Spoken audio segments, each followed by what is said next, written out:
I noticed that on those of the old pods. I was listening back to some of the intros because that's the only bit where I shine. So I was going back listening to some of them, and I was alarmed by how many just had this just you can hear you clicking away, Russ. I assume you're clicking. Yeah, must be. I'm pretty sure you can hear this now, to be honest. Yeah. Oh, this is going up live. Anyway, let's do the intro. Play, run titles.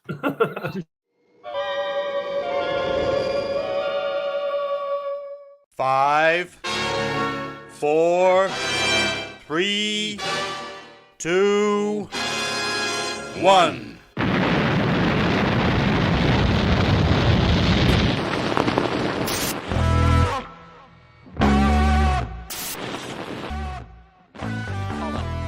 To the box is Madden. Madden trying to manufacture the shot, gets it away, it's there! Oh my word! What a goal from Paddy Madden! The Irishman strikes again! And is that the goal that's going to send Stockport County back into the Football League?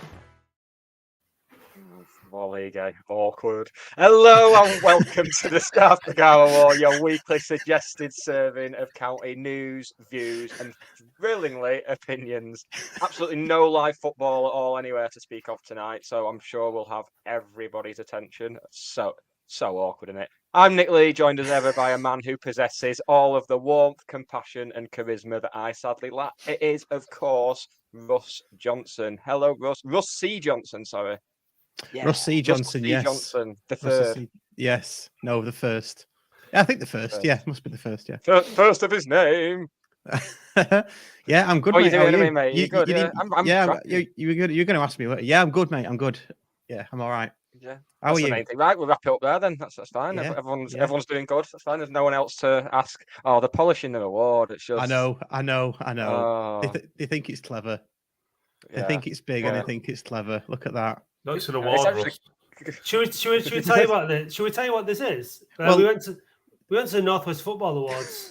When was it? November? Yeah, I can't remember. It was like, it's just like run of the mill. Anyway, we were up against some because we do a podcast about Oldham called the Boundary Park Alert System. We were up against, what were they called? There's some other, what were they? City, 500,000 followers. City and Altrincham, wasn't it? No. Or Salford. Anyway, we won. I don't know. So there you go. Well done. Yeah. I mean, we were actually. Well, I can't speak for us as much as I like to. I was very happy for you. We released a special podcast of that, and you can hear me cheering it louder than you two. But if you're going to be like that, fuck you.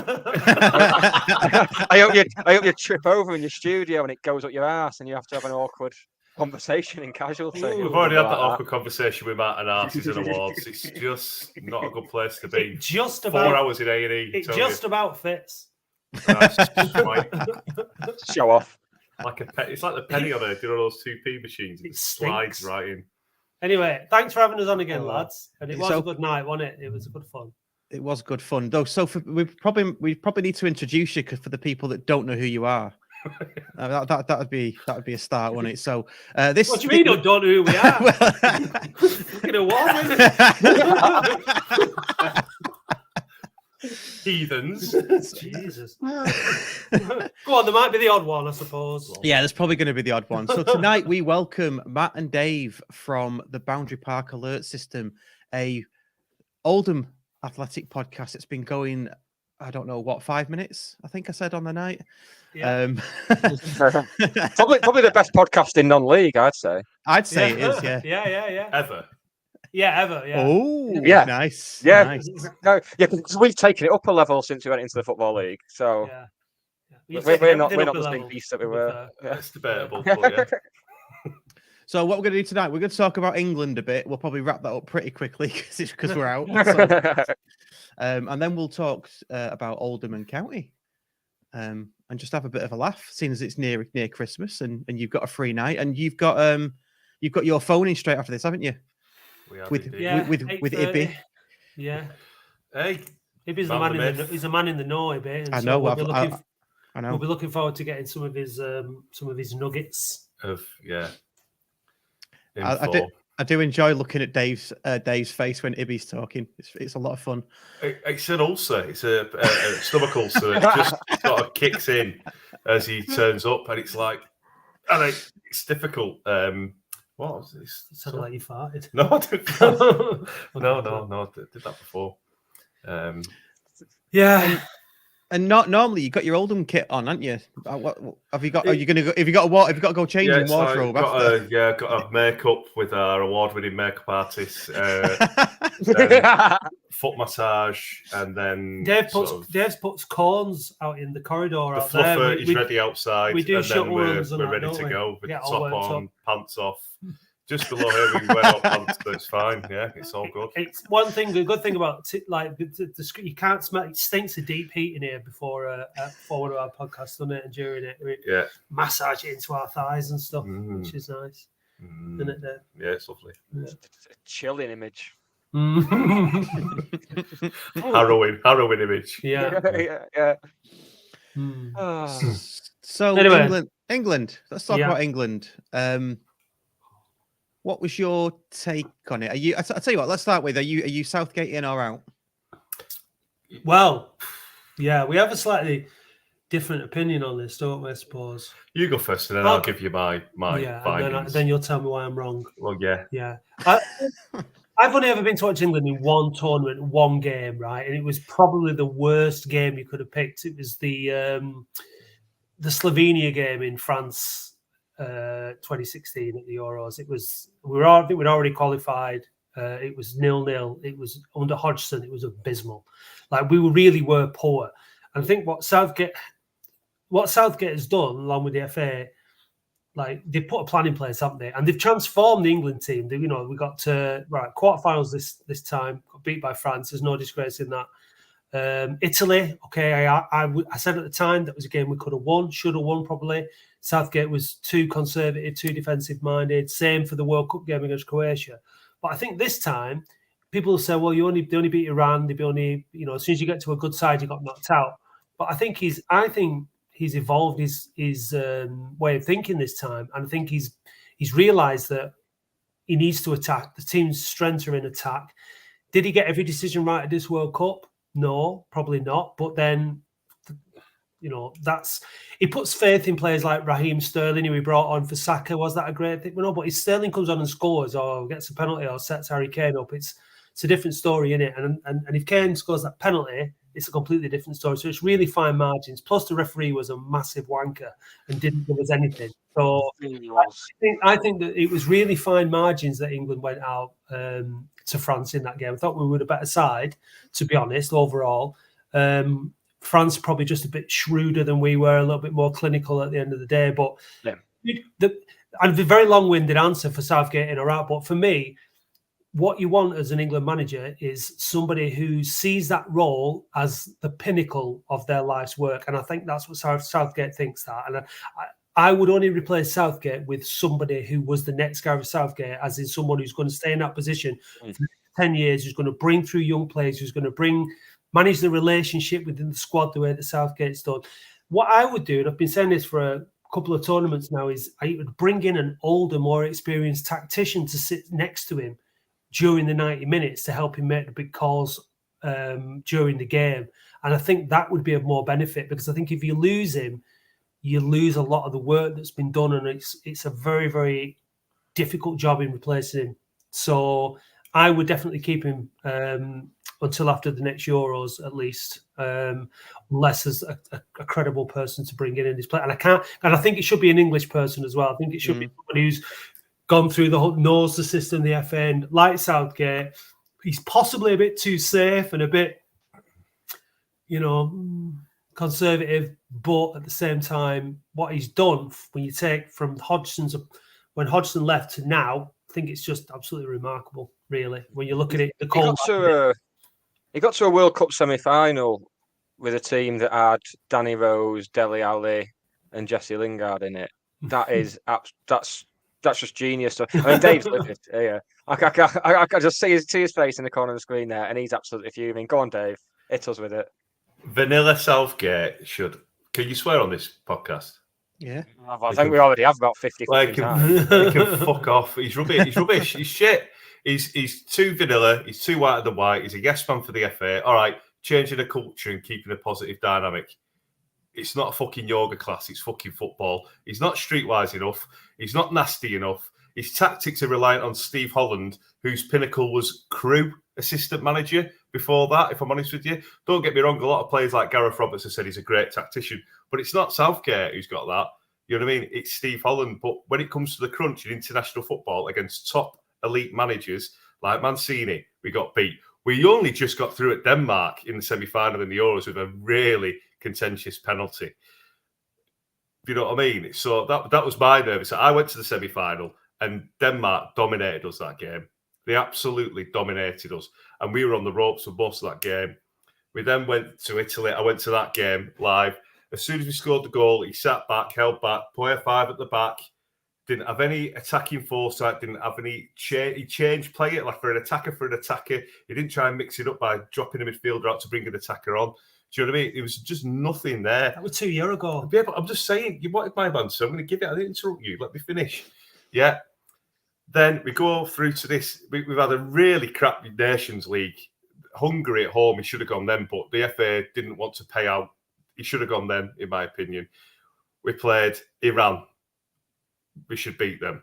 They're 20th in the world. What a load of crap. Iran are not 20th in the world. We beat Wales. That was playing like a pub team. We comprehensively beat them, and we should do. Senegal. We comprehensively... Come on, please. So, what did they play in the final? Was it like South Africa or something like that? Someone stupid like that? No offense. Sorry, the force that is Mo Salah and his mates. You know what I mean? Great, brilliant. And they only scraped through in the final. I think it was penalties that they got to in the end on that. Yeah, not good enough. France schooled us. They were better than us. The attack when they scored that first goal, it just showed how tactically inept we were. As Matt said, you need a tactician there. And I'm sorry to say this, but you should be have someone like a Glenn Hodless sort of manager who could play against Argentina with 10 men. I know it was 1998, but who's got tactical knowledge. And I don't think the English game has got that, because I think, look at Graham Potter now. He's struggling. I don't know who they should replace him with, but to say it should be an Englishman is quite, closed shop. And I think you should be looking at wider angles in terms of what you should do and bring in different players and different managers from different continents, because the England DNA was based on Holland's small-sided game. You know what I mean? That's where they got it from, and that's what they scored on. And Southgate's been a technical advisor before he was England under-21 manager. So he's just become this robot of the FA. And now to get the press on side, he's had such an easy ride for that loss against France. We got schooled. We were bullied out of the game. You know, there was no streetwise credibility or anything that they had. Oh, God.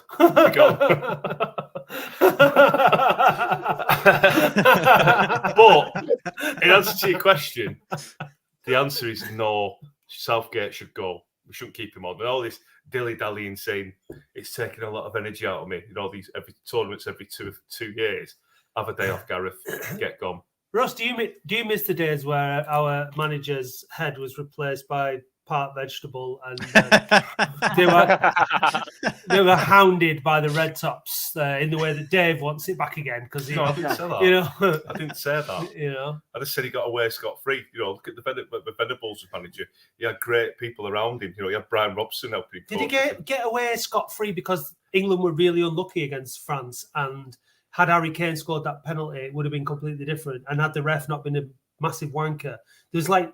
It's not that England was shit on the day, is it? No, but it's not that Southgate got it all wrong. Enough. They weren't ruthless enough. Is that the players' fault? Yeah, well, yeah. Or the manager's fault? Or both. What is it though? Yeah, well, right, lads, you tell us, because like we've obviously gone on. I agree. I agree with you for what it's worth, Matt. I mean, I was pretty much over it straight. So after the game had finished, I drank a fair bit with my mates Emma and Dave and what have you, and then. Not long after the game had gone, Emma disappeared upstairs to do something, and then me and Dave started talking about like deep non-football stuff, and I just like hit this wall where I was like, "Oh my God, I don't feel well. I'm going to go home." Like, it's 9:45, Nick. What are you doing? And then they put Love Actually on, and I had a bit of a hit a bit of a second wind. And then, yeah, I was watching Hugh Grant making a tit out of himself. I was well happy. I was over it straight away. That's the advantage of a Winter World Cup, is that you're just like, as me and Russ said on our show on Saturday, just like, yeah, fine. England isn't the be all and end all for me in the day. It's all about county. But I respect your opinion, Dave, even if it is absolute bollocks. Why is it bollocks? But why is it bollocks? Why is it bollocks? It's wrong. Like, it's not, we're not ruthless enough. No, I'll tell you where I agree. Croatia, Italy, France, we weren't ruthless enough. No, but we did nothing. Up to that, I agree that actually, by the time that the National League came round and the performances were so bad, I was starting to think this guy now has had enough chances. I'll be honest with you.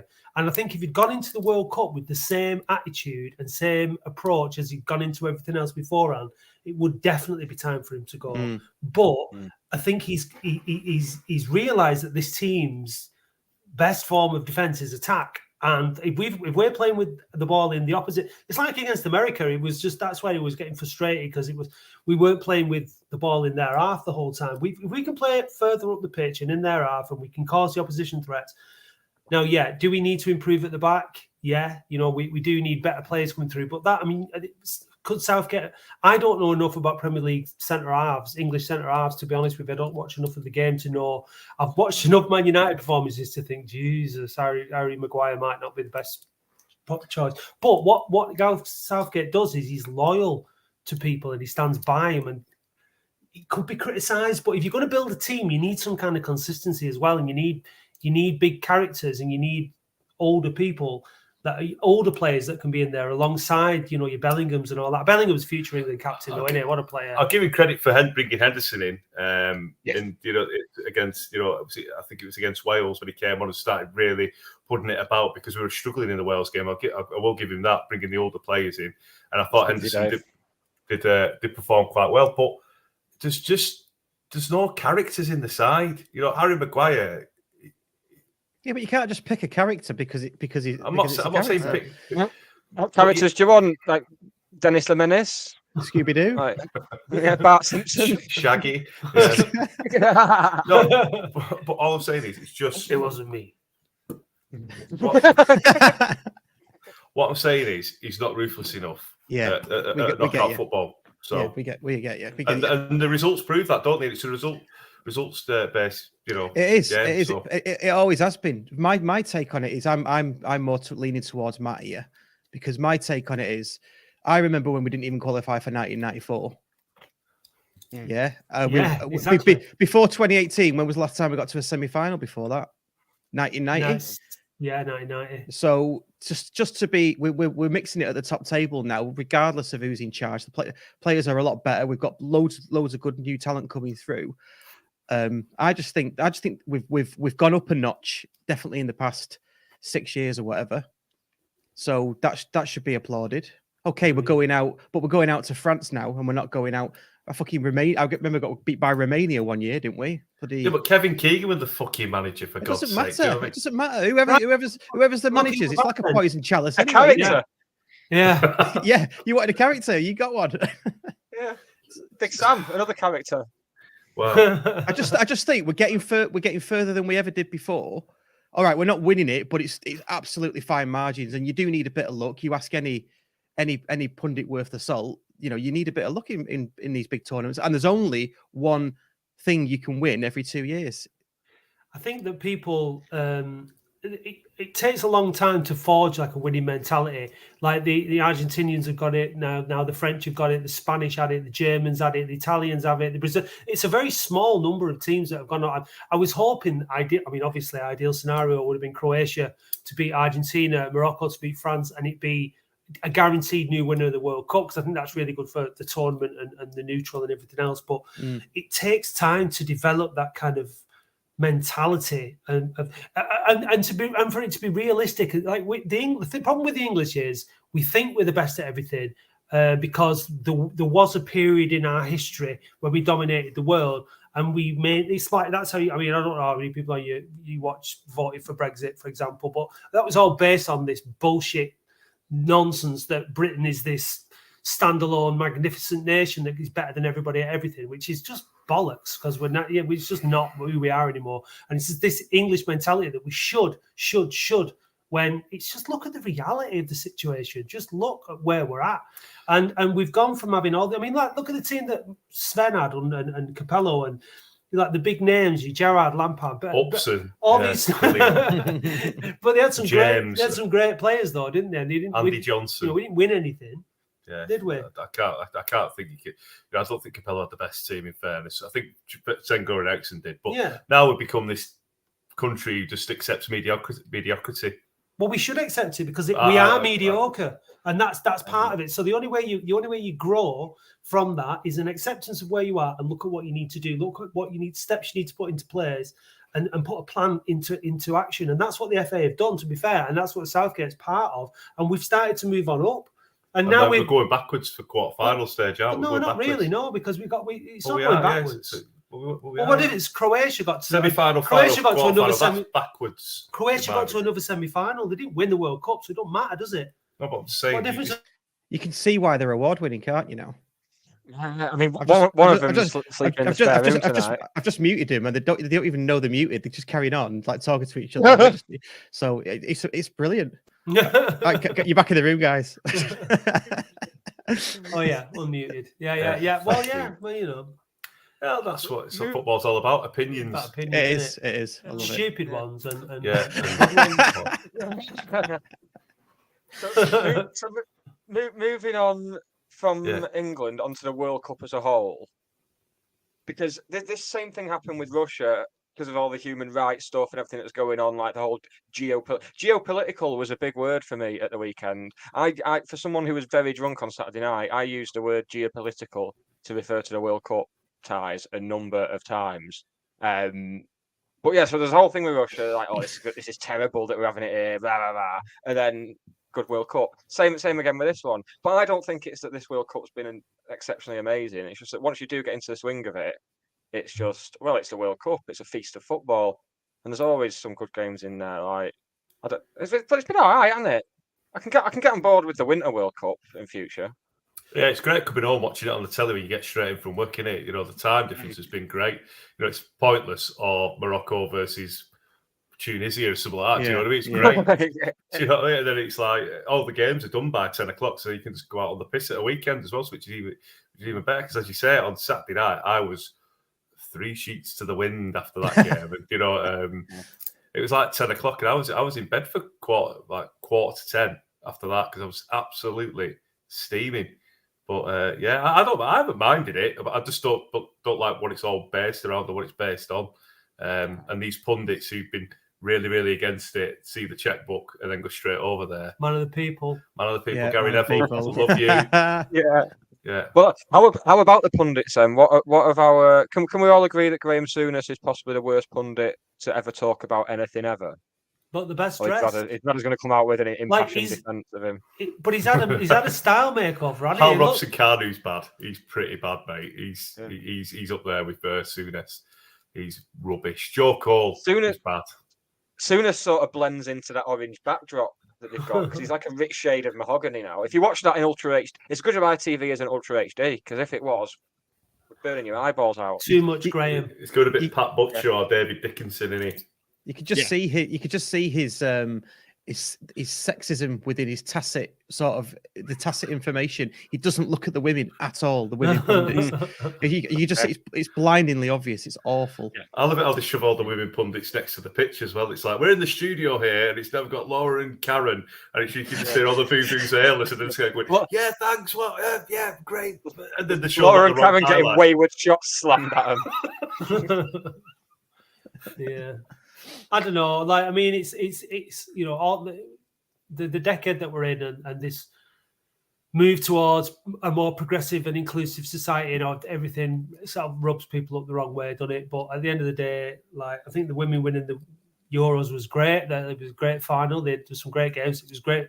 It's good for football in this country. Football's football at the end of the day. It don't matter if women play it or men play it or whatever. It's just like, you know, all it does is show up people's all like insecurities about stuff when they start ranting and raving about bloody women doing this, that, and the other, and all that kind of stuff. So that's quite amusing. But I think, like, for the actual World Cup, I thought the Winter World Cup, this one, like in Qatar, I think for a one-off, is all right, but it's the middle of the football season, and I want to concentrate on the football. So I want this World Cup to be when there's no football. That's the whole joy of the summer thing. There's like no football, so I want the football.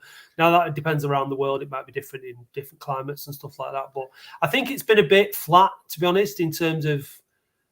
It seems like there's only been certain countries, fans who have really wanted to travel there, and a lot of other fans haven't travelled. There was not. Where was all the orange from the Dutch? They've obviously not travelled because they've, you know, same against Argentina, all 50 of them. Yeah, you know, there's so there's not been that real sort of like mixed, vibrant kind of atmosphere. The fact that it was all within like 600 meters of each other, all these stadiums. I mean, it was just like in a time when we're supposed to be a lot more environmentally conscious. To spend 220 billion quid for the whole. All the other World Cups combined cost 45 billion, and this one cost 220 billion. It's just absolutely ridiculous. I think awarding it Qatar was insane. Have you watched FIFA in what's it called? FIFA Uncovered? On No, Netflix? I've not seen that yet. Make me too angry. Watch it, and it'll make you angry. It will piss you off. Just to go back to the women punditry bit, I thought it was really interesting that they brought Jill Scott, England captain, and the first thing he said to her, she's just flown over from the jungle and she's had that. And he's fucking talking about I'm a celeb, and it's not like, no, she's a World Cup winning captain. And it was just so poor from ITV. And Mark Pugach, oh my god, how bad. Can we all agree? Can we all agree that? Can we all agree that the BBC is better than ITV? Oh god, of course it is. Yeah. Apart from Lineker. Oh, I like Lineker. I knew you'd hate Lineker. Listen, you're younger than me, but like for me, growing up, Gary Lineker was just like England striker. You know what I mean? But yeah, exactly, he was a hero, and I think he's all right, Lineker. Yeah, I think he's all right. But he's still one of my heroes. The opening titles for the World Cup on the BBC are usually pretty good, aren't they? And they've definitely kept that along for this one. For the Qatar one, the ITV ones are really bad, like a plane flying over the desert. Exactly, with a flag of it, and then a ball going through like a Moroccan marketplace. It's like a vase with I don't know, Tunisia. Gareth Southgate in a kayak. Next thing, one of them will have this really shitty rocket taking off and stuff like. Do you know that kid dived down for pearls for like Scottish widows? It'll be that next year, like. Tunisia versus Algeria, and it's just rubbish. ITV are bad, man. They're so bad. So what, have you noticed, like the Scottish widows are always like really. When you think of widows, you think of like old women in like a terraced house on their own. These Scottish, there's something going on. Someone's killing these blokes off. Well, killing young people. She's a good looker. I'm sure she'll be delighted, Dave. Well, she's rich, so give me a ring. How do you know she's rich? Well, she's a widow from Scotland. Not many Scottish men spend a lot of money. Right. I was going towards more. She's an advert actress, so she's probably not rich. She might be that. He takes everything he sees on TV literally. Absolutely. Could tell by his opinions on England. Well, results don't lie, Russ. So yeah, you sit in your little vanilla world of Southgate. You're right. They don't lie. We're getting further now than we have done in the past. Semi-final, final, quarter-final. That's backwards in my book, but never mind. It's fine. It's fine. Let's move on to Stockport and Oldham before we get really angry with each other. I wish I could mute him, but I'm sat next to him and I'm going to be with him for the next 3 hours or so. So, are you drinking hand sanitizer there, Dave? No. All right, it looked like a sanitizer bottle. I have actually done it. It's not bad. Haven't we all? Yeah. That was second lockdown for me. Absolutely. Fair two. Two our queue? I don't think so. Open this bad boy. So should we talk about Oldham and County then? Latics and County, because the last time we spoke, we swapped notes, didn't we? Because you were just about to go down and we were just about to go up. I know how it has gone so far, but do you want to explain it from your point of view? Yeah, it's not great, to be honest. But like this is the thing about football, isn't it? Like we disagree on it plenty, and obviously like having a football phone and having a podcast and putting it out there, you end up in all kinds of debates with all kinds of football intellectuals, don't you? The thought process, from my point of view, it was always going to take a bit of time to steady the ship. But the owners have only been in the club for 4 months or 4 or 5 months or something like that. And we started off with John Sheridan. He left. We won 3 games by then. So all the fans were going, sack Sheridan, he's not good enough, it's not going to, no. So the board let him go. And I think more to do with the fact that he was never the long-term solution, and he knew that. He'd retired before he came back to Oldham. He literally came back to try and keep us up. Didn't happen. Really hard to get a squad together over the summer, because for a lot of that time, we didn't have an owner. It was in transition. It was, so it was really hard to sign players. The club had a really bad reputation. The new people were coming in. It's taken time to undo that. Loads of great stuff's been happening off the pitch. Communication with us, with the fans, the podcast, the Supporters Foundation, all that kind of stuff gone through the roof in terms of so much better. Facilities at the stadium, training pitch, like everything's coming together. They've hired loads of staff, because before there was nothing. Like the club had been stripped bare of like personnel, equipment, everything. It was just on its arse. It really was. And then the squad was abysmal. So, they brought in Unsworth. He's brought in Jeffers and Ebril as his coaching staff. Mick Rathbone as the physio. Steve Thompson, head of recruitment, scouting network. It's all coming together. And now we've signed... Head of recruitment, which is basically, right, just go and watch Stockport again. Yeah, it seems to be, yeah. But they're wanting to bring in, like, people who are local. They're just not having to do so we brought in Nuttall from Scunthorpe this week. We brought in Alex Reid. We brought in Rooney, as you know. Like, there's been people coming in. And Kitching, yeah, he's been done good. Really well. Ben Tollett's been really good. We're just giving him an extension to his contract. And Peter Clark's come from Warsaw because he's back up north for personal reasons, apparently. Anyway, Unsworth, he won 1 in 16, wasn't it? Yes, 2 in 17. He won again at the weekend. He really needed to win because the fans were getting twitchy again.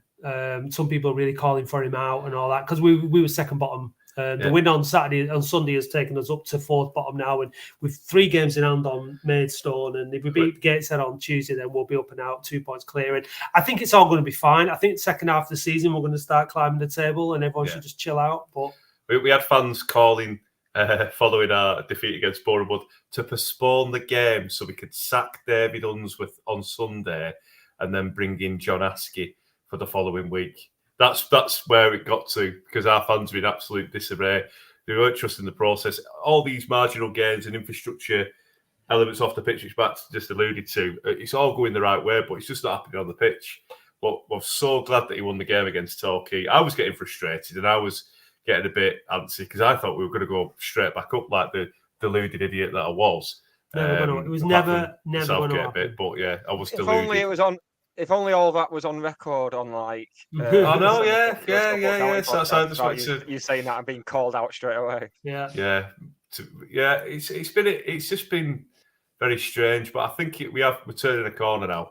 Like, all this stuff off the pitch is good, and some fans are saying, yeah, it's great, but if we're not winning any games, we're going to go down and play Curzon Ashton in the 409 derby. It doesn't mean anything.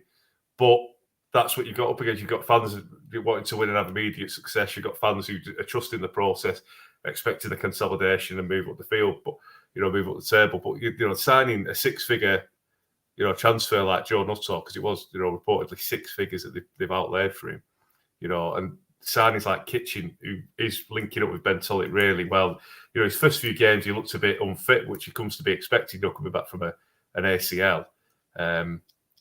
But yeah, Rooney's been poor. He's been played out of position, though. He has been, yeah. He's a luxury player, isn't he? Yeah, definitely. 100% luxury player. Yeah, he'll hit a thunder bastard for you, but he needs to be able just to do what he wants, basically. And as soon as Charlie came in, and that wasn't the case for us, Charlie was like, "No, you're not doing what you want. You've got to do what I tell you." It was very apparent, wasn't it, Nick, from day one, that he wasn't going to fit into our system. But like this whole thing about like expectation of football fans and like being, their heads being in the clouds and completely. I'm going to bring it on to county in a minute because I want to know where you're at with it. But it's the same. It's like England. Oh, England should be doing this. At Oldham, we're Oldham in the National League. We should be doing, without taking into account any of the actual reality of the situation, how dire it is, how difficult it is, and all the things that are needed.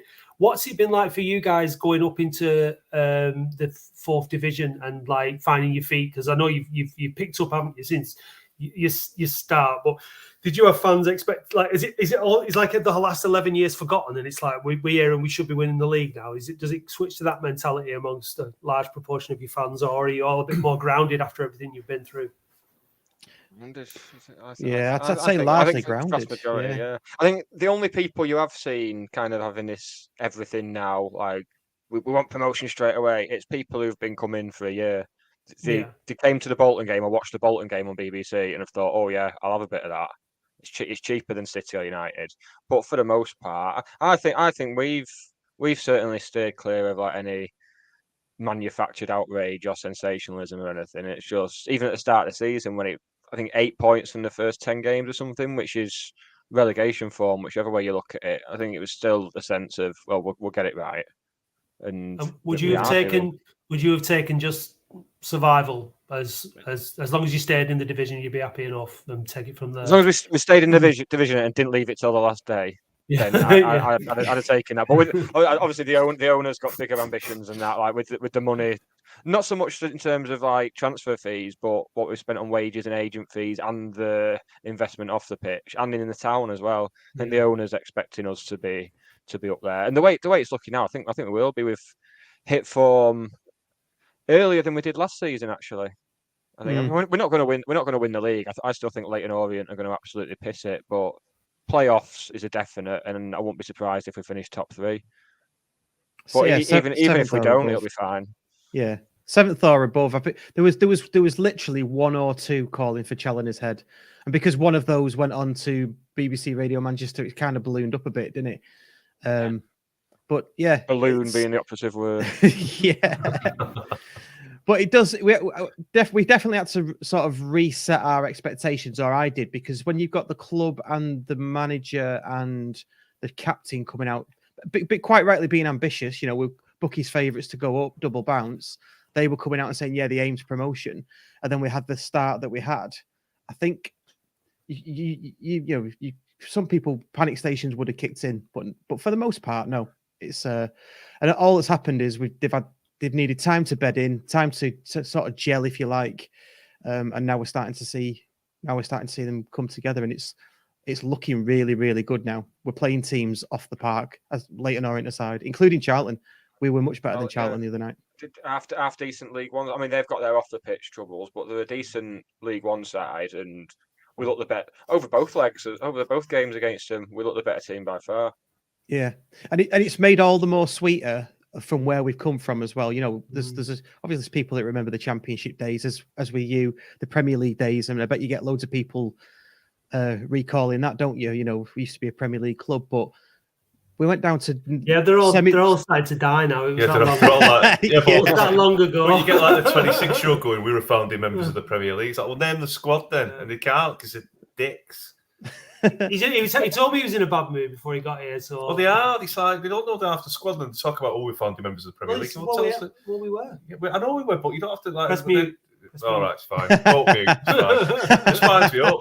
But I bet you get it though. These younger whippersnappers expecting, Yeah, but that's just that's just the society today, isn't it? It's the emotion of football, isn't it, as well? It's society today. It's the society on Twitter and Facebook and Nick said it, I say it all the time.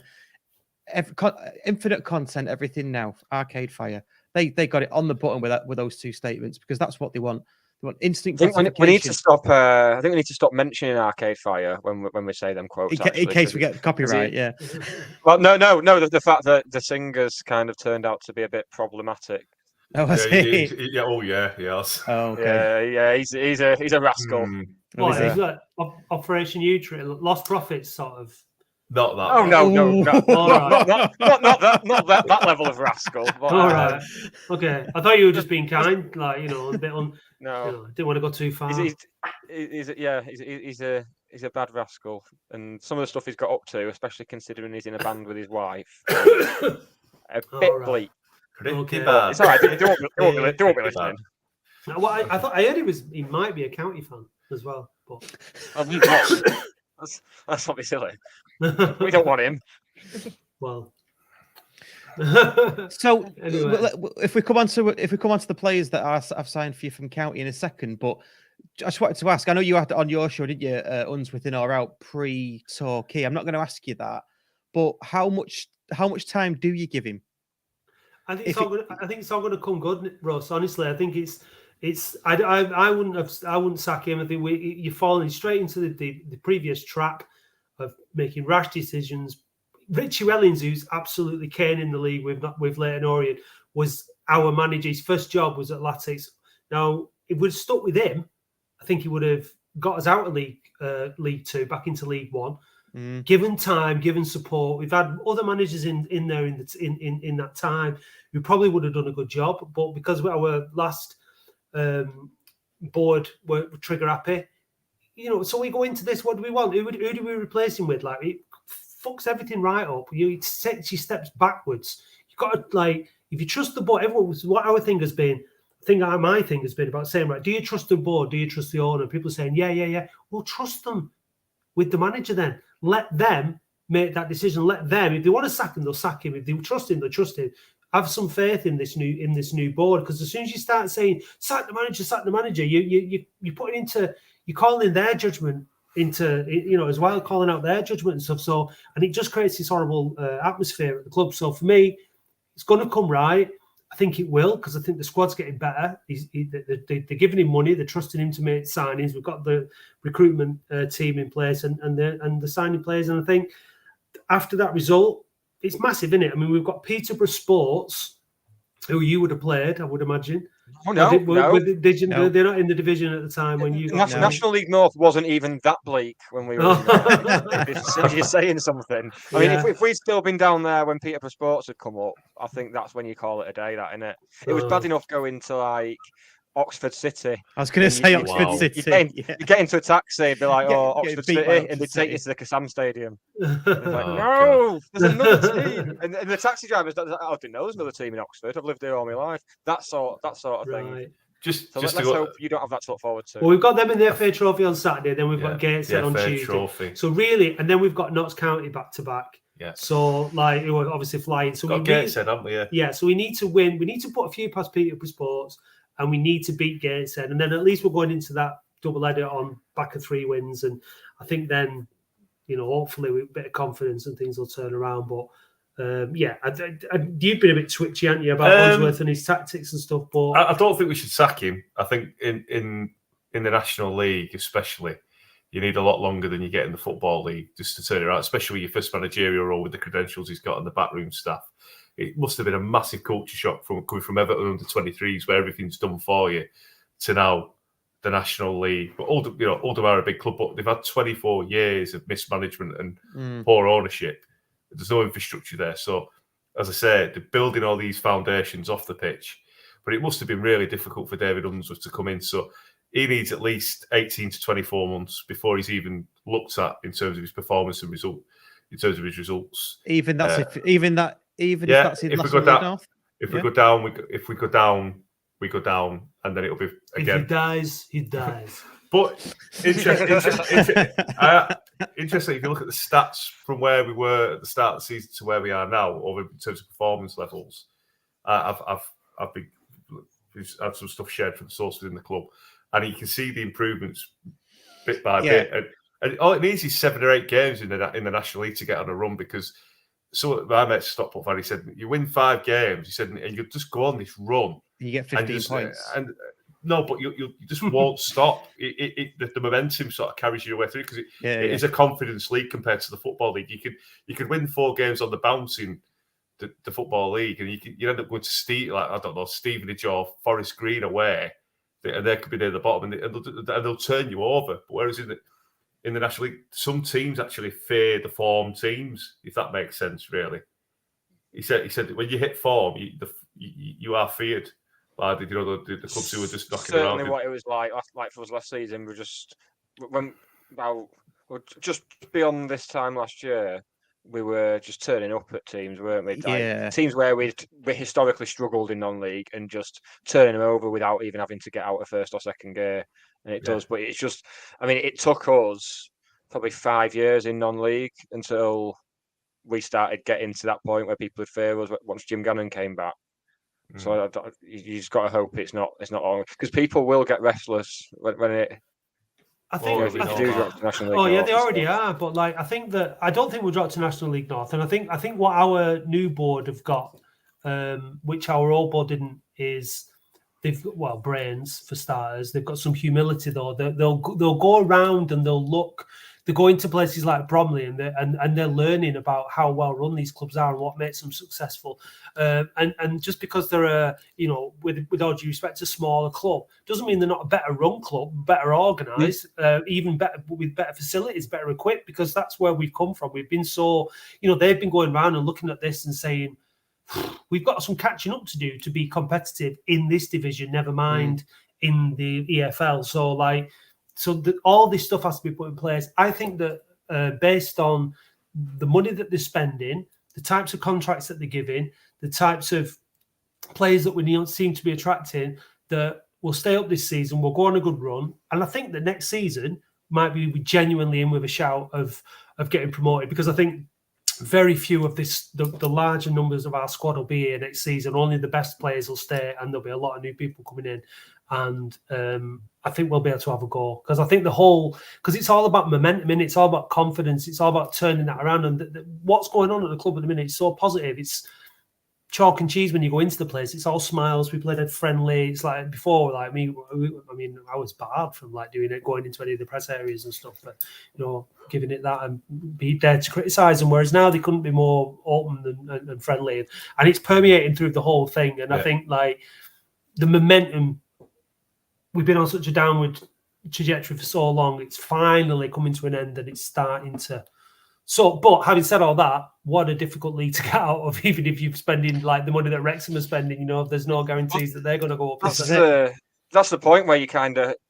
I mean, from an Oldham point of view, I'd be hoping that both Notts and Wrexham would go up this season, because that really does ease that bottleneck. Because that bottleneck has been getting worse and worse for years. But if them two were to go up, that's two of the big spenders. Yeah, it is. But then you've got Chesterfield and Southend will start making a play, won't they? I guess at some point, because they're doing pretty well at the moment. If they go, we're the biggest. If Wrexham and Notts County go, we're the biggest club in the National League. I'm not sure who's going to come down, but I don't think it's going to be anybody. You're the biggest club anyway, are you not? That's like being the best looking fellow on the Burns unit, though, isn't it? Let's be honest. Yeah. Just to go back to what you said, Matt was saying, it's a massive. It's a paradigm. We're in this paradigm shift at the moment where we've been so crap for so long. Now we're doing stuff off the field that's getting better. People can't get used to it. And it's just a case of the football catching up. And as I say, it's nothing to worry about. It's just going to take time. It's like anything. When you're trying to change the culture, it will take time.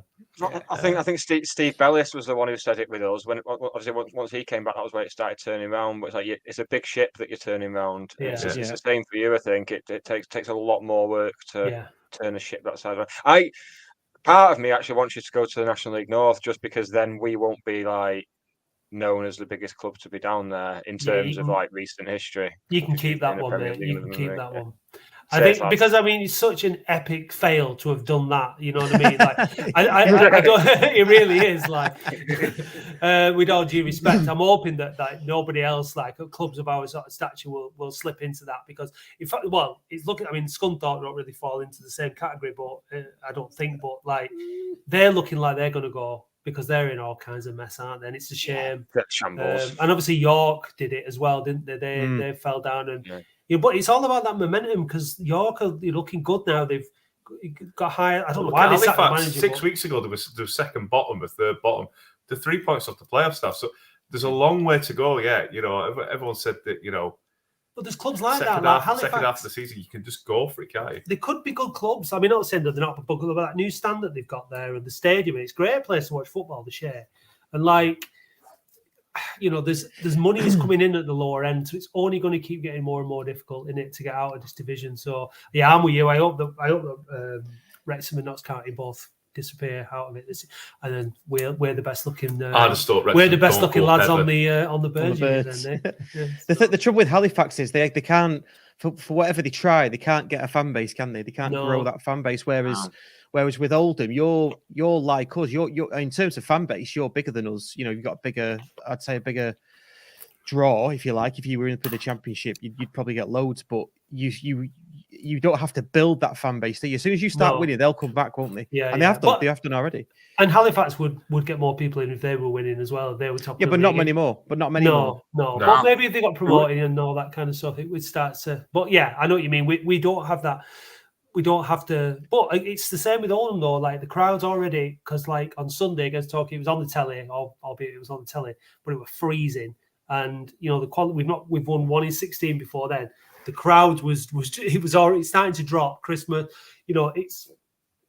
Yeah, if we start to win, the crowds will come in. But if we just need to start winning football matches because we've forgotten what it's like.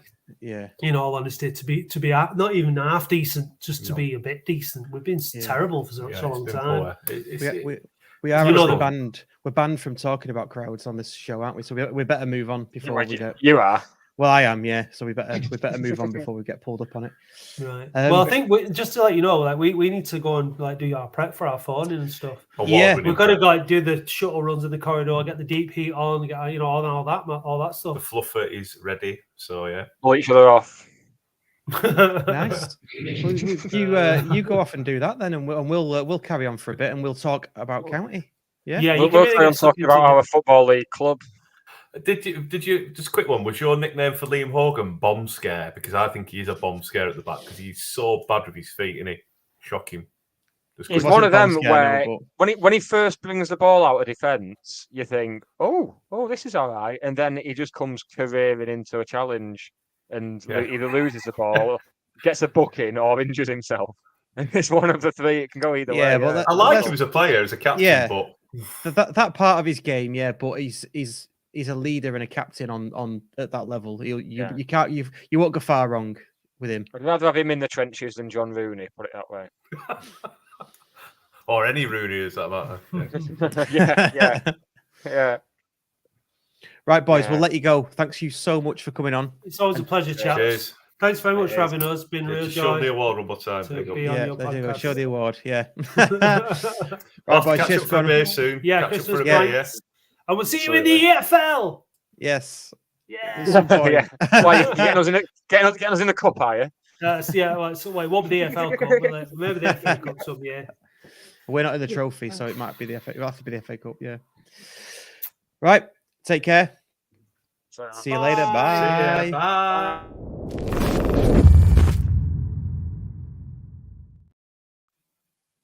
There we go. Always a pleasure. Nothing like a chat with the Oldham lads to make you feel lucky for what you've got. No, at all. They've left the camera on. Look at that. They left the camera on and they're having a row. I know. They're having a row as they're walking out. Brilliant. Not very good for the audio. Not very good for the audio podcast, but I thought it'd be funny. And they've left it on, so when they come back, we'll sneak into what they're talking about. Yeah. Oh, this is the best episode ever. This is fantastic. Yeah. So County, then we better talk about County a bit because that got a bit sort of like 80-20 with the old Oldham there. There's actually no County to talk about apart, on the pitch, obviously, but there is off the pitch. Phil Bardsley. Yes. Well, does he not count as on the pitch? I hope so. I hope he's going to be on the pitch. Well, he's not been on it yet, has he? He's been on the grass though, as everyone's so fond of saying now. They don't say a player's back in training. They say, he's back. He's back on the grass. Well, yes. So we don't get an emergency drugs test then. He's back on the grass. Yeah. What did you make of that signing? Really good. I mean, it's one that was in. Obviously, he's been training with us since September, October time. I mean, firstly, it makes a lot of sense. I've seen people saying, "Oh, well, we'll let Ash Palmer go and brought." I saw that. It's like, no, Ash Palmer wanted to go and play football. Ash Palmer is a specialist central defender. Fraser Horsfall is clearly an upgrade on him. As good as Palmer is, and as much of a legend as he is, Fraser Horsfall is a clear upgrade. Ash Palmer is not a right-sided centre back. People also seem to think Phil Bardsley's come in to play right wing back, which I can't see. I think he's right centre back cover because that's the modern game. You've seen Kyle Walker for England, obviously not this last few weeks, but previously Kyle Walker has been at the right of a back three when he's originally a right wing back or a right full back. And I think that's somewhere we need. Like Akil Wright has been phenomenal, but if something happens to Ryan Croasdale, Akil Wright is the Yeah. ideal deputy there, so we can slot Phil Bardsley in. And Yeah. then on top of that, he was playing Premier League, less than 6 months ago? You know, That's I mean, yeah. not to great effect, given the club he was playing for. And I'm not saying he was like a regular first team or anything, but that experience can only be good.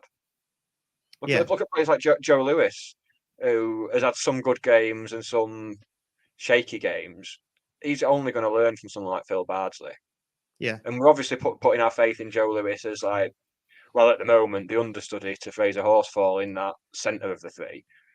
So learning from Phil Bardsley, spot on. And the fact he's giving all his wages to the community trust. Happy Hatter says it. Yeah, I just think it's a win-win, isn't it? If we go to a back four and we need cover at right back, then he'll slot in there. And that experience, like you say, off the pitch, off the grass, cannot be underestimated. So yeah, I'm just keeping one eye on Matt and Dave, because for everybody listening and watching, they are still online, and we've still got the feed to their camera. So at any point they start slagging anybody off or doing some hot takes, we'll bring them in. Dave looks like he's pacing around on the phone now. I think probably on to his agent. Yeah, get me out of here. They don't agree with me. But yeah, I just saw that as a win-win-win. I did see that comment about Ash Palmer, but the one that I saw that left Bollock WhatsApped me, because he does that. He WhatsApps screenshots. Yeah. Of course he does. That's what he does. But the one I saw was you come off Twitter and you're still getting it. Exactly. Yeah, but I'm getting all the best bits. It's like Twitter best bits off Ryan. No, that's what I call Twitter. Yeah, it's brilliant. It said something like, "Oh, so we got rid of Palmer, but then go and sign another defender." And I'm thinking, if that's your take on it, that I'm glad I've left Twitter. I really am. I don't know who it was. I don't know. It might have been a few. I don't know when it was, but yeah, I just thought, wow. Yeah, and even if Palmer against his will, exactly. But not only that, Ash Palmer, legend of the club, but there are levels in football, isn't there? Yeah. And this guy has played Premier League football, and it's got over 300 games, I think, or something. I just can't believe what I'm seeing sometimes. So former international as well. I mean, Scotland, but still. Yeah, well, yeah. It's just we're getting to the top end, aren't we? That's a real, I won't say marquee signing, but it's like, wow, we can attract players like that, and it sounds like it's it is quid pro quo, isn't it? I got there in the end. Yeah. Got to have a good grasp of Latin if you're doing a football podcast. Yeah, you have. Yeah. So yeah, I just thought it was good. At this point, actually, we're almost finished, aren't we? Well, we're coming to the end. If you are watching, please do like and subscribe. You can't do a live comment unless you're subscribed. That's a new setting. That's good. That'll get them. Yes. Yeah, that'll get them. But do you know what that does as well? And I forgot to turn it on halfway through this one. It stops those those sexy spam things that come through. Sexy spam, yeah. That's something, because that was when you were off the other week. I just spent half the show just getting rid of getting rid of them. Yeah, the sex people of YouTube. Yeah, Lynn, these are sex people. Should we go back live to the Boundary Park alert system and see what they're talking about? Yeah, see what's going on. Go on. Right, I'm gonna get going. All right, see you in a bit. Bye. Love you. Don't have kids, Lynn.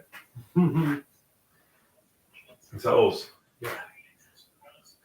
So I think they're talking about kids and stuff. Yeah, it's boring, isn't it? We need to come off this, don't we? Fancy. Yeah. Anyway. As much as I'd like to watch them all day, I'm just very conscious that as soon as we finished here, I'll be putting the audio version up, and there's going to be a definite lull in the quality of the conversation. Yeah. I mean, no more than usual, but no. So they've clocked that, and now they've given us the swivel sign, and they're going bye. So that was that good. The other thing as well, on Saturday, just again off the pitch, the new bridge is open to the car park, Thompson Street Bridge. Yeah, I've had a walk down. Have you? So can you? Let's scope it out. Yeah, nice. I wondered this. So you can get from that bridge, and is there a path down the side of the railway line then to the NCP? Or does the path go into the NCP car park?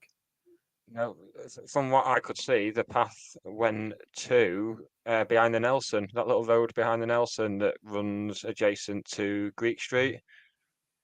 Is that it? I could, yeah, or maybe there is a bit going to the NCP, like near that car park. I don't know, but I didn't see that. I Oh, was right. very under. I've been underwhelmed by some bridges in my time, Russ, and with that one in particular, I just thought, oh, is that it? I even went back and walked over it again, and then again just to see if I was getting that buzz, but it didn't happen, mate. It didn't happen. But I'm sure people will find out on Saturday when we play Gillingham, won't they? Except for the fact that Russ has gone. See, this is always the most awkward bit where Russ just has big internet issues and just absolutely look at his little. I mean, if you're on the video version, then his little face is just completely frozen. I mean, it might be the cold. He might have just finally turned into a snowman because this has been. He does look like a little snowman in his little hat, actually. But you know what can you do? But yes, well, Russ isn't here. We are doing we're having a little Christmas do next Wednesday at Stockport Gin. We've drawn out the names of the people. Oh, and I am completely all on my own now. This is really awkward. So I will be right with you because I am going to send Russ a link to the. Oh, this is awful. You know, he does these things and just leaves me to it, and it's just a really horrible state of affairs. Right, I am going to send him the link so he can come back in. Oh, no, I don't know. I'm really appreciating that this is fantastic podcasting. There we go. Right, Russ will be back in a minute, but while we're waiting for him, yeah, I will let you know the people. So we're going to be at Stockport Gym next week for a little. You've seen the big fat quiz on TV with Jimmy Carr and all that lot. It's that sort of vibe that we're going for. So it's going to be Russ hosting alongside myself and Andy James on one team, Sam Byrne and Liam Richardson on the other. It's going to be fun. Russ has got a really good quiz lined up, and he's actually back now. Are you back, Russell? Hey, yes. Yeah, well, you just sit tight there while I carry on telling everyone about what's happening next Wednesday and reveal the people who've been lucky enough to win a free ticket. Yeah, so we've got some people on our guest list that are friends of ours and contributors to the show. So you'll get to meet the likes of Geordie Hatter, Pete and Cal, who do our media stuff, are coming. But in terms of the names that have been drawn out to also come and join us, we have got the following: David Wright, Mark Brockbank, Ryan Harwood, Chris Edgerton, Hannah Brown, Mark Wagster, Adam Jackson, Lewis Barlow, and Dave Schofield have all come out of my horrible hat.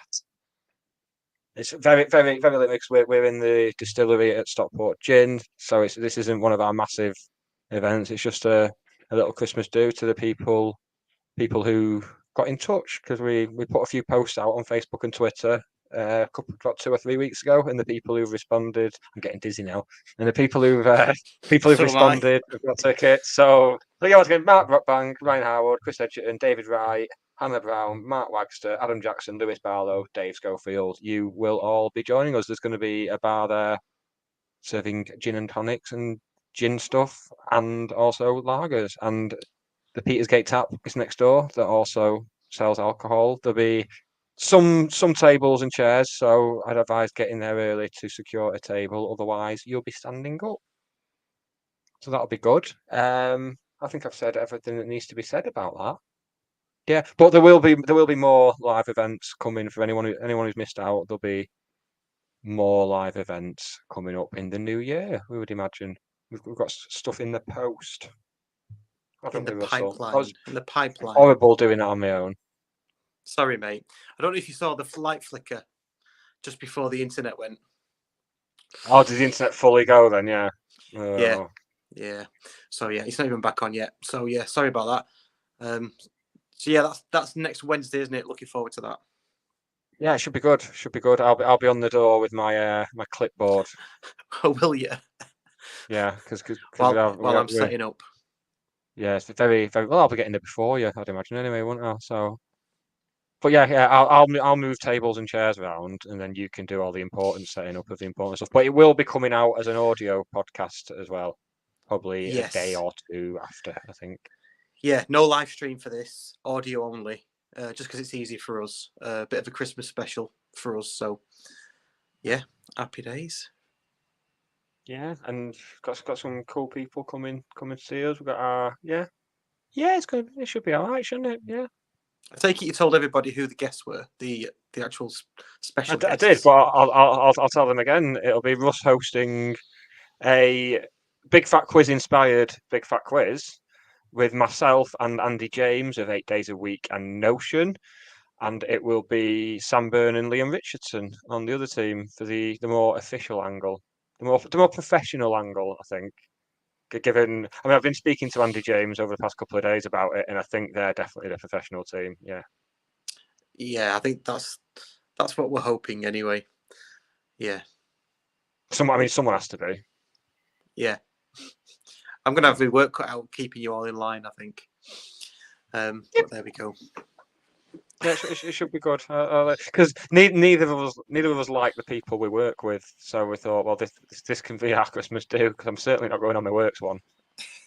I've already had my works one. Didn't go on that. Well, they wouldn't let you ask any questions, would they? So yeah, well, let me do a quiz. The bastards. Losers. I'd have let you do a quiz. Well, in fact, I'm letting you do a quiz. Say letting you. You're letting me not do a quiz. I think when the internet went off, we were talking about the bridge. Yeah. So I'm assuming not the Scandinavian crime drama. No, or the one over the River Kwai. No, that'd be silly, wouldn't it? Yeah, that would be silly. So yeah, the bridge and to NCP, there's got to be a path down there. I'm going to be testing that out on Saturday, and then of course the new fan zone, the county courtyard. Yeah, with the blue and white tap, as I noticed when I went past this week. That's what one of the little bar areas called. They've got some work ahead of them to get it up for Saturday. There's no sign of the marquee structure yet, but right. I'm sure of it. But judging by how quick they were working, I they should be there. I think it's some good work. I mean, obviously, I'm a man's man. You know, I know all about tradesmen and stuff like that. I know all about how that works. Like, because I mean, look at me. I'm clearly just one of them. You know, it's really horrible. Like the other week, the bin men were like trying to reverse down our road, and I was going to go and help them, but I was just, you know, like do whatever that thing standing behind him. But I just worried they'd be like, "Go and get your dad," and I just couldn't handle that crushing blow to myself, what little self-esteem I have. Fair dues. I don't know what to say to that. Like a lot of stuff. And for all the talk of Saturday, oh yes, Runaway Brewery are doing a pop-up thing. It's just behind the Pineapple, and there's going to be good beers and pizzas. It's a little soft launch. I think they've had a soft launch already, and it's going to be just a pop-up thing. It's not like the type of place you can go to all the time. So that also opens on Saturday. So you've got that, you've got the fan zone, and then after that, why not pop down to Notion and Basque as well? Just we're overrun with good places to go. Hey, you're back on the screen. Nope, no, he's not. No, we don't know which one you're on. It's gone again, Russ.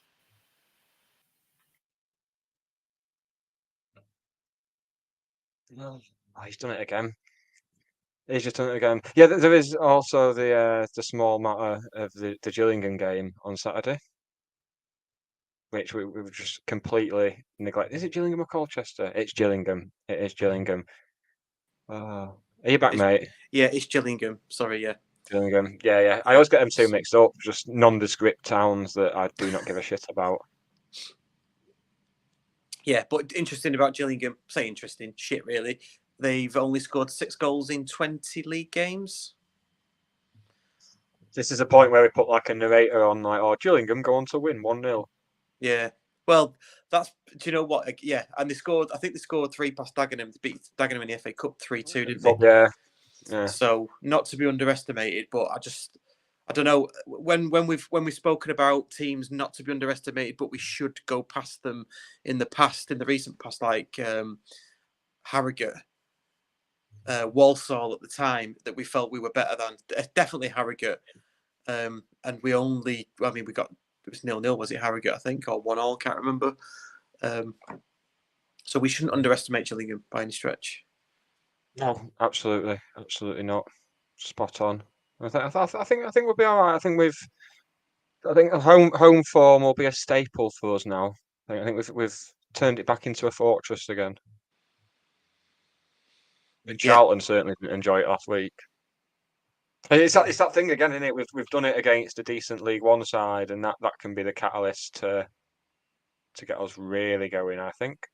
Yeah. More of that. Some comments coming through. I don't know if you can see these. We're not putting comments up about how many tickets are sold. We're not doing that. Absolutely not doing that. Crawley Town as well, yeah. Ian Dowden. I think we were supposed to breeze past them. That was away though, wasn't it? We lost 3-2, I think. They're having a terrible time of it, Crawley. Who would have known that getting crypto bros involved in a football club would all go to shit? I thought they picked up though. Have they not picked up since they got the new manager in? Picked up a bit, and then, or have they gone back off again? They've now transfer listed the entire squad. Right. On some weird website. It's probably, you probably don't even get the actual player. It's probably just like a link to a picture of the player or something. Is Fancoin accepted? Not Fancoin. Yeah, Fancoin. Bitcoin. Yeah. Is it true that the arse has fallen out of Bitcoin now? I don't know. Because I keep seeing all these people that like a year ago were like, oh yeah, I've put my money in Bitcoin. They're suspicious by their absence at the moment. Not hearing anything of those people anymore. Can you hear me proper now? Oh, you're sending me over the bloody edge tonight. Sorry, mate. It's normally the other way around. It's all right. Yeah, I don't know if Bitcoin has done that yet, but I do know. When I was on Twitter, I followed that fess hole, and somebody put they invested $2,000 on Bitcoin, and then it went down by something like 1,500 quid in a day or 2 days, and had to lie to the missus about where the money had gone. But I don't know. People into it would probably still evangelize about it, but yeah. Don't know. Too early. I think it's too early. I think it could be something. It's just too early. Yeah. And when I mean too early, I mean like nuclear fusion too early. Yeah. And graphene too early. Yeah. People are strange when you're a stranger, as Jim Morrison said. But he also sang about a peace frog, so I don't know who to believe. Peace frog? I thought that was Cat Stevens. And on the peace frog, do. Yeah. No, Peace Frog's definitely the Doors. I'm sure it is. Yeah, no, it's Peace Train I'm talking about. It's Peace Train, yeah. Just trying to bring some music to it. Oh yeah, I like Cat Stevens. Do you like a bit of Cat Stevens? Yeah. I like a bit of Cat Stevens. Once you get past the religious stuff, it's very good. Yeah. Which is all of his stuff is religious. It's like Billy Bragg with like the political stuff. If you go past like every song that's called like "There is power in a union" or like "It's your duty and right as a citizen to vote," and then get onto his love songs, you're like, yeah, Billy Bragg's great. Yeah, Can't have it all though, can you? English Rose, was that Billy Bragg? That's the Jam. I think it was Billy Bragg. The Jam did a song called English Rose, but I think Billy Bragg, quite possibly. Yeah, they're both very Cockney, aren't they? Yeah, I'm sure the Jam covered it. I think, or it might be the other way around. Maybe somebody in the comments could. Maybe they could let us know. I mean, this is going to be a cool link now.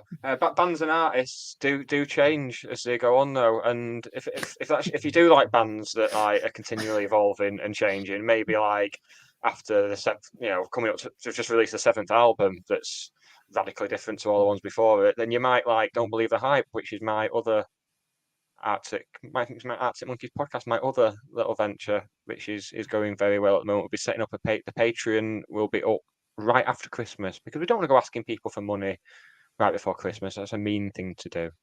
But yeah, there's going to be loads of like watch alongs and like doing other songs by side projects and stuff. It's going to be cool. But yeah, you can find it on my Twitter, and you can find all the links there. It's on Spotify, all the good places. We're on TikTok as well, apparently, which continually upsets me. I don't do it. I don't do the TikToking. I just leave that to Dan. Dan does all the video stuff. I do all the audio stuff. That's fair enough, isn't it? That's a fair Sharing the split. wealth, sharing the labour. fair, Yeah. Billy Bragg is New England. As covered Yeah, by that's Kirsty it. McCall. That's covered by who? Kirsty McCall covered it. She did, yeah. Yeah, I'm yeah. sure didn't the Jam do an acoustic of it though as well? Yeah, they did. Yeah, the Jam. No, the Jam did English Rose. They might have done New England as well. Well, while we're on Kirsty McCall, Russ, what's your favourite Christmas song? She died in a jet ski accident, a water ski accident, jet ski I accident, mean, it's a speed, speedboat. Because if jet you weren't the ski. coroner. What's my favorite Christmas? My favorite Christmas song is by far, and now a clear winner. It's Wham! Last Christmas. See, right. I have got like a newfound love for that because not only is it a great Christmas song, it's just a great song. If it didn't, Great song. what probably the perfect pop song, I think. Yeah, it's good. I love it. It's a bit weird when you're playing Wham's greatest hits on your record player in June, and that's like the 6th song. Yes. Yeah, you Yeah. can't you can't skip it. You've got to lift the needle and then drop it on the next song. Yeah, I had the same thing the other day. I had Elton John on shuffle on Spotify because I'm really very into Yellow Brick Road at the moment, and I was having a good listen to that, and then Step Into Christmas came on straight after. And I was like, oh, it's the 9th of December. It's far too early for this, so that went off. It's for me. If it was up to me, I'd just put the tree up Boxing Day. I put the tree. That's weird. I put it up on Christmas Eve, and then like Christmas Day. As soon as the last mouthful of turkey's done, Take it down. Right, okay, step into Christmas on the 24th. Get the fuck Step out. out. Get out of Christmas. Yeah. Go on, get out. There's a couple of albums that I like to listen to by myself because my kids aren't interested and my wife hates that sort of thing. Is Bright Eyes Christmas album, but I'm a Bright Eyes fan, as you know. Very, very good. Give that a listen. That's on Spotify. And She and Him, the Christmas album as well. And Zoe Deschanel. Yeah, you may not know this by looking at it, but I am a huge fan of everything Zoe Deschanel has ever done. Yeah, particularly her face. Yes, yeah. Yeah. I think you watch Elf over Christmas, do you? Love Actually is my favourite Christmas film. Just because I like getting really angry at when Keira Knightley knocks at the door and she's like, "Muffy pie, I look quite pretty." Awful! What an awful actor. I've never seen Love Actually, and I don't. Mate. And Keira Knightley is just. I just cannot stand the sight of her for some reason. No, I can't. But luckily, she's not in it. Luckily, she's not even the most hateable person in that film, which is great. Yeah. Is Bill Nighy in that one? Bill Nighy's in that one, and he's a shining light. Probably his best performance, I'd say. See, Bill Nighy as well. Can't be doing with him. I don't think Love Actually is the film for you, mate. Where do you stand on Hugh Grant? On the neck, I'd imagine. Yeah, no, it's not for me. Some of the latest stuff. He's been in some. He was in some dramas, hasn't he? Yeah, he was in The Gentleman, wasn't he? He was quite good in The Gentleman as like a dithering Cockney. But yeah, he was all right. Hugh Grant. Hugh Grant. So charmingly befuddled. Yeah. Fun thing though. When I was in Slovakia, I was up at like 5:30 in the morning, and they had Slovakian TV, as you do, like magazine program in the morning, like this morning, but at 6:00 in the morning, 5:30, whatever. And for some reason, they played Bill Nighy's Christmas song. Christmas is all around.